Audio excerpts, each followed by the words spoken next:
വളരെയധികം സജീവമാണ്. ആളുകളും വിപണിയും എല്ലാം സജീവമാണ്. ഞാൻ നേരത്തെ പറഞ്ഞതുപോലെ ആറ്റുകാൽ പൊങ്കാല ഇടുന്നവർ മാത്രമല്ല ഇതിൻ്റെ ഭാഗമാകുന്നത്. ഇതിന് വോളണ്ടിയേഴ്സായിട്ട് വരുന്നവരുണ്ട്, സന്നദ്ധ സംഘടനകളുണ്ട്, ഒരുപാട് പേർ ഇതിൻ്റെ ഭാഗമായി വരുന്നുണ്ട്.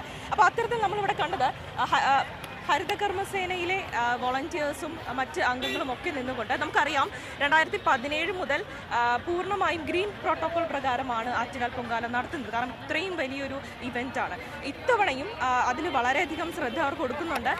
മാത്രവുമല്ല പൊങ്കാല ഇടാൻ വരുന്നവർക്ക് സ്റ്റീൽ പ്ലേറ്റും ഗ്ലാസും ഉൾപ്പെടെയുള്ള കിറ്റും ഇവർ നൽകുന്നുണ്ട്. വോളണ്ടിയേഴ്സാണ് ഇപ്പോൾ വിതരണം ചെയ്യുന്നത്. നമ്മളിപ്പോൾ ദൃശ്യങ്ങൾ കാണുന്നത് ആറ്റുകാൽ പൊങ്കാല ഇടാൻ വന്നൊരു അമ്മയ്ക്ക് ഹരിതകർമ്മ സേനാംഗങ്ങളും അതുപോലെ തന്നെ അതായത് ഈ ഓരോ ആളുകൾ ഇങ്ങോട്ട് വരുമ്പോഴും പലരും ഈ പ്ലാസ്റ്റിക് കവറിലൊക്കെയാണ് സാധനങ്ങൾ കൊണ്ടുവരിക.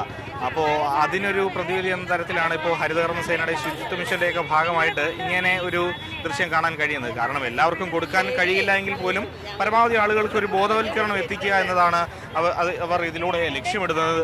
അതുകൊണ്ട് തന്നെ പലർക്കും ഇതുപോലെ സാധനങ്ങൾ സ്റ്റീലിൻ്റെ പാത്രവും ഗ്ലാസും ബോട്ടിലും ഒക്കെ നൽകുന്ന കാര്യങ്ങളൊക്കെയാണ് നൽകുന്നത്. എന്താണ് ഇങ്ങനൊരു ഉദ്യമത്തിൻ്റെ ഒരു പ്രധാനം? കാരണം ആറ്റുകാൽ എന്ന് പറയുന്നത് വലിയൊരു ക്രൗഡ് വരുന്ന ഒരു സ്പേസാണ് ആറ്റുകാൽ പൊങ്കാല. അപ്പോൾ ഇത്രയും സ്പേസ് ആൾക്കാർ ഈ ഇതേപോലെ പ്ലാസ്റ്റിക് കവേഴ്സ് കൊണ്ടുവരുമ്പോൾ ആൾക്കാർ ഇതെല്ലാം ഇവിടെ തന്നെ ഇട്ടിട്ട് പോകണം. അപ്പോൾ അത് ഭയങ്കരമായിട്ട് വേസ്റ്റ് ഉണ്ടാകുന്നുണ്ട്. സോ അത് മാക്സിമം ഒഴിവാക്കി ഞങ്ങളിപ്പോൾ കോർപ്പറേഷനും ഗ്രീൻ ആർമിയും കൂടെ ചേർന്നിട്ട് അവർക്ക് പകരമായിട്ടുള്ള cloth bag, plate, steel glass, steel ബോട്ടിലൊക്കെ കൊടുക്കുന്നുണ്ട്. അപ്പോൾ അങ്ങനെ ആൾക്കാരെ ഒന്ന് ക്യാമ്പയിൻ ചെയ്ത് ആൾക്കാരെ ബോധവൽക്കരിക്കുക എന്നുള്ളതാണ്. നിങ്ങളൊക്കെ എന്താ വിദ്യാർത്ഥികളാണോ?